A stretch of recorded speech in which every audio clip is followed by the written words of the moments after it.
Pada kesempatan kali ini, kami dari Grup C akan mempresentasikan materi yang sudah kami persiapkan. Kami memilih pertanyaan nomor 1, yaitu apa hambatan ekonomi kreatif di Indonesia dan bagaimana menanggulangi hambatan tersebut dari sisi pemerintah, pengusaha, dan akademisi. Hambatan ekonomi kreatif itu ada 5. Yang pertama, akses pada bahan baku, kedua teknologi, ketiga permodalan, keempat perlindungan hak cipta, dan yang terakhir adalah ketersediaan ruang publik. Yang pertama adalah akses pada bahan baku. Jadi kesulitan akses pada bahan baku bisa menghambat ekonomi kreatif karena bisa menghambat di proses produksi itu sendiri. Oke, jadi ada beberapa peran pemerintah, pengusaha, dan akademisi. Dari pemerintah yaitu penanggulangan bahan baku yang terbatas harus disinkronkan dengan penghasil bahan baku sehingga tidak kekurangan bahan baku untuk industri kreatif. Lalu mempermudah rantai perizinan agar proses penyediaan bahan baku produk tidak memakan waktu yang lama. Lalu dari pengusaha, akses informasi melalui media yang ada terutama online harus fleksibel dan setiap produsen harus mempublikasikan bahan baku yang dihasilkan sehingga cepat dapat diakses dan dipesan oleh produksi dari industri kreatif itu sendiri.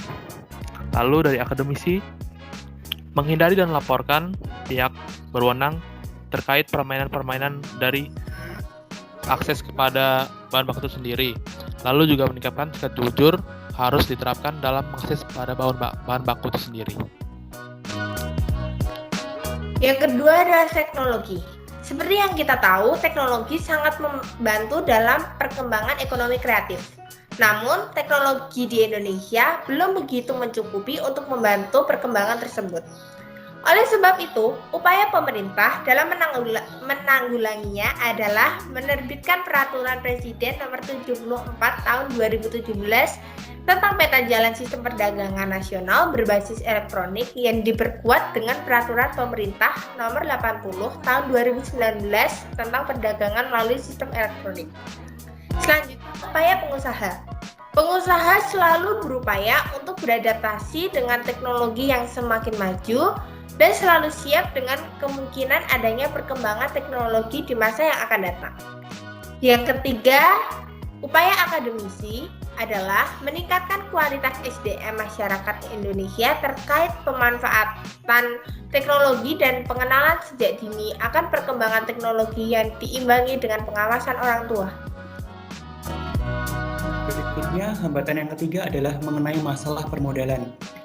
Banyak pelaku ekonomi kreatif yang memulai usahanya dari tingkat rumahan, sehingga permasalahan modal menjadi hal klasik bagi pelaku ekonomi kreatif yang ingin membesarkan usahanya. Selain membutuhkan modal yang besar, para pelaku ekonomi kreatif juga banyak yang kurang memiliki pemahaman mengenai strategi pencarian modal. Maka dari itu, pemerintah diharapkan dapat memberikan bantuan modal kepada startup industri kreatif melalui Kementerian Pariwisata dan Ekonomi Kreatif dengan melakukan proses kurasi terlebih dahulu. Lalu, dari pihak pengusaha, hal yang dapat dilakukan adalah menjalin kerjasama antara pengusaha swasta untuk mendapatkan modal. Lalu, juga dapat mengajukan pinjaman modal kepada bank dan menjalin kerjasama dengan lembaga yang menawarkan modal pembiayaan berbasis sistem equity crowdfunding. Lalu dari sisi akademisi, dapat dilakukan dengan cara memberikan pelatihan kepada para pelaku usaha ekonomi kreatif mengenai pasar modal dan pembentukan badan usaha. Hambatan yang keempat adalah perlindungan hak cipta. Dalam era ekonomi kreatif, isu penting yang harus diatasi adalah pembajakan. Buku, musik, dan perangkat lunak sulit untuk dibuat, namun mudah untuk digandakan, apalagi dengan kehadiran internet. Padahal pencurian hak cipta sangat mematikan inovasi dan kreativitas. Lalu bagaimana cara menanggulanginya? Dari pemerintah pun berupaya untuk melindungi dengan cara menerbitkan Undang-Undang Nomor 28 Tahun 2014 tentang hak cipta yang secara umum mengatur tentang perlindungan hak cipta dan perlindungan yang lebih baik terhadap hak ekonomi para pencipta. Dan di tingkat internasional, Indonesia telah ikut serta menjadi anggota dalam Agreement Establishing the World Trade Organization atau Persetujuan Pembentukan Organisasi Perdagangan Dunia. Lalu yang selanjutnya, dari sisi pengusaha, adalah menjual barang asli dan otentik dari produsen ekonomi kreatif serta memastikan bahwa produk yang dipasarkan kepada masyarakat bukan produk bajakan ataupun imitasi.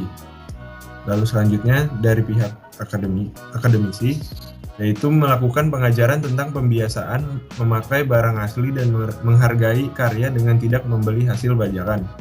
Dan selain itu berusaha mengubah persepsi masyarakat untuk mengenal pentingnya penghargaan atas hak cipta suatu karya atau produk.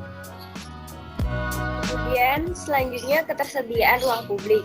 Mesti diperlukan banyak ruang publik untuk memamerkan, memperjualbelikan, dan menjelaskan karya-karya kreatif.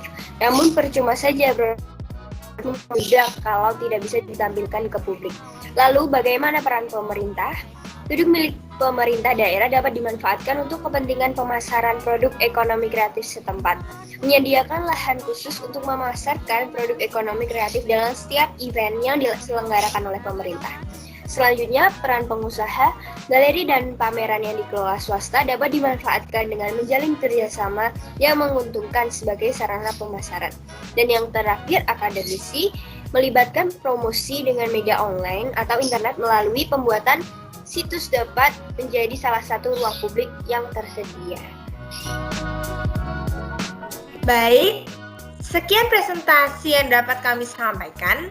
Terima kasih atas kesempatannya dan mohon maaf apabila ada hal yang kurang sempurna.